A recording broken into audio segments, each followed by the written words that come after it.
Olá pessoal, o livro que nós vamos comentar hoje é esse livro aqui, Literatura Infantil Brasileira, um guia para professores e promotores de leitura. Este livro aqui é desta senhora aqui, a senhora, que é a foto dela aqui, ó.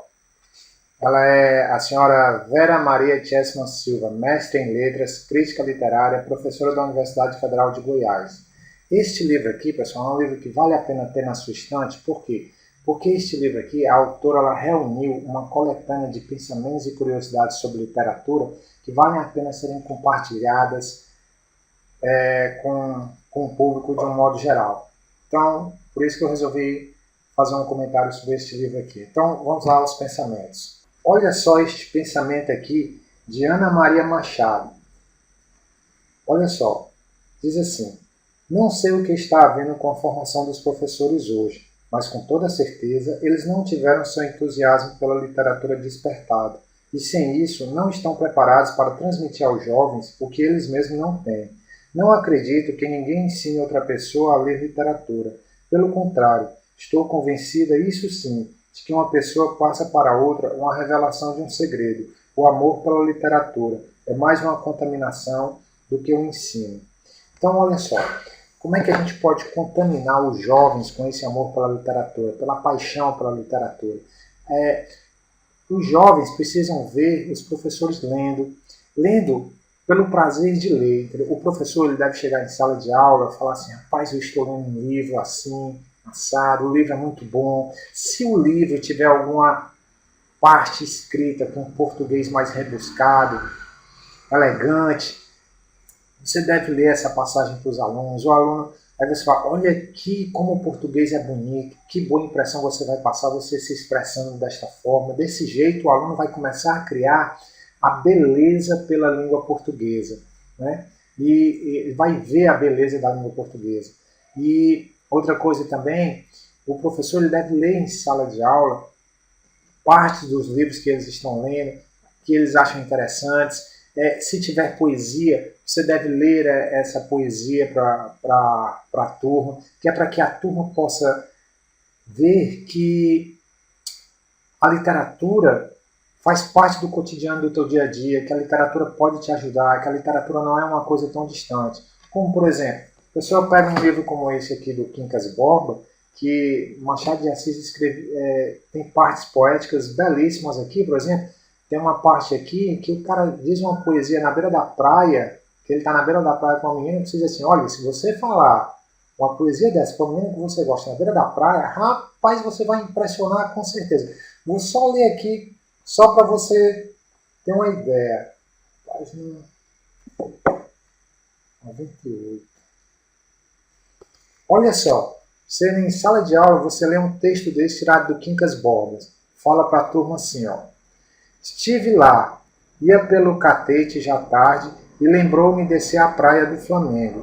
A noite era clara, fiquei cerca de 1 hora entre o mar e a sua casa. A senhora aposto que nem sonhava comigo. Entretanto, eu quase ouvi a sua respiração.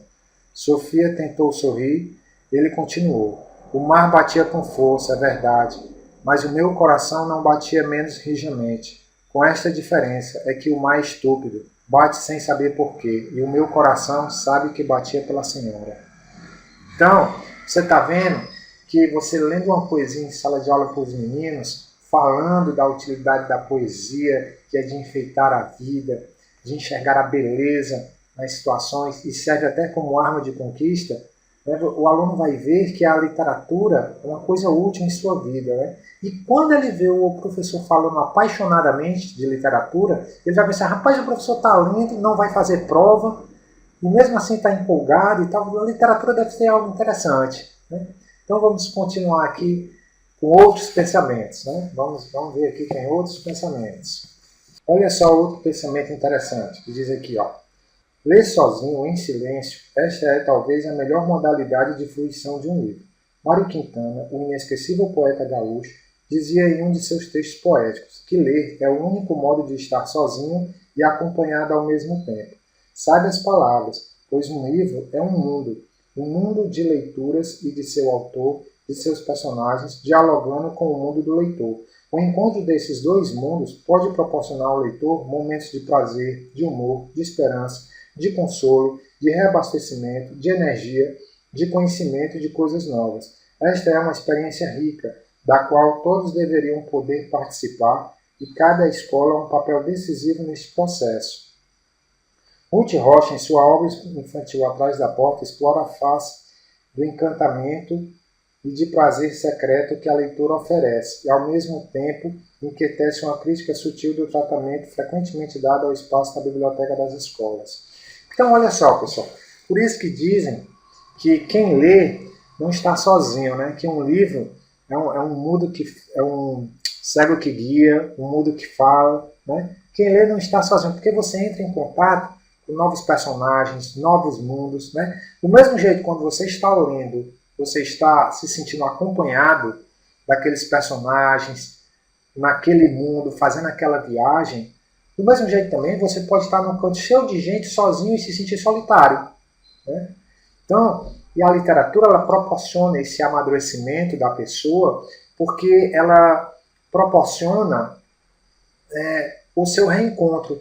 Você se encontra consigo mesmo nos personagens, nas atitudes que eles fazem. Assim, essa atitude eu faria, essa atitude não. Isso já vai te proporcionando um autoconhecimento, um amadurecimento, né?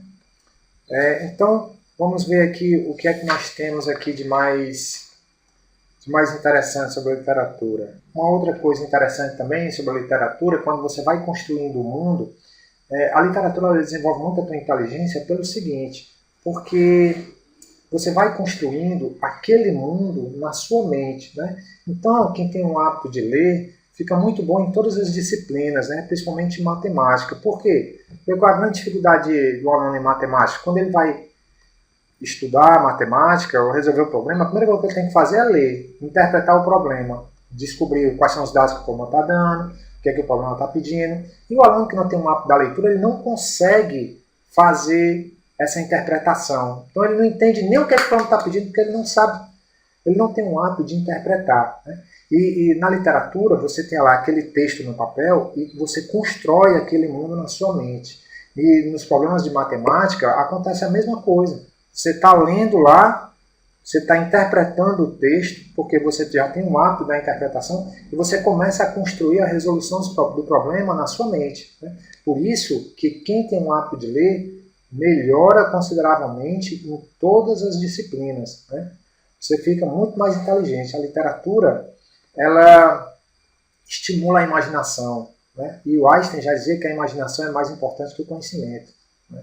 Se você for pensar, todas as ideias começaram na imaginação, né? Vamos ao próximo ponto. Olha essa frase aqui, belíssima e verdadeira, de Mário Quintana, que diz assim: os livros não mudam o mundo. Quem muda o mundo são as pessoas. Os livros só mudam as pessoas. Tá vendo aí a importância da literatura? Olha essa frase de Eça de Queiroz, que legal. A ilusão é tão útil como a certeza, e na formação de todo espírito, para que seja completa, devem entrar tanto os contos de fada como os problemas de Euclides. Tá vendo aí como a importância da literatura na formação do ser humano, né? Bom, uma outra coisa que ela apresenta aqui nesse livro aqui, muito curioso, é que antigamente a literatura infantil, os livros, estavam misturados junto com os brinquedos, né? E quando inventou a televisão criou um chama tão grande que os livros foram esquecidos, né? E as crianças não liam mais, só queriam saber de assistir televisão. Então, para retornar de novo a paixão pelos livros, as escolas inventaram os livros paradidáticos, né? E as editoras abraçaram a ideia, né? E foi assim que surgiu os livros paradidáticos, uma tentativa de fazer retornar o encanto pela literatura. Ela aqui fala algumas coisas sobre Monteiro Lobato, né? Eu achei interessante também que Monteiro Lobato, como foi que ele criou o Visconde de Sabugosa, a inspiração dele foi que o pai dele era Visconde de verdade mesmo, tinha um título mesmo.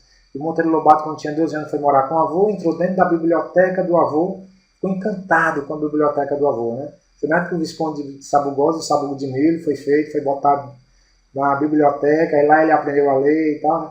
Foi assim que o Monteiro Lobato inventou Visconde de Sabugosa, né? E ele sentiu a necessidade de criar o Sítio do Capão Amarelo porque não existia na época literatura para criança, né? Então ele, rapaz, eu vou escrever para criança, né?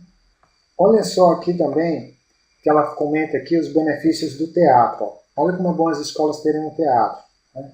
Olha só, o teatro socializa os tímidos, ensina a cooperação aos egocêntricos, disciplina os dispersivos, relaxa os ansiosos, fortalece os inseguros. Além disso, estimula a memória, potencializa o uso da voz, dá desembaraço e naturalidade à movimentação do corpo e, é claro, diverte. A literatura pode servir de estímulo à realização de diversos tipos de ensinação, combinado ou não com a produção de textos, né? Então, vê aí a importância do teatro, né?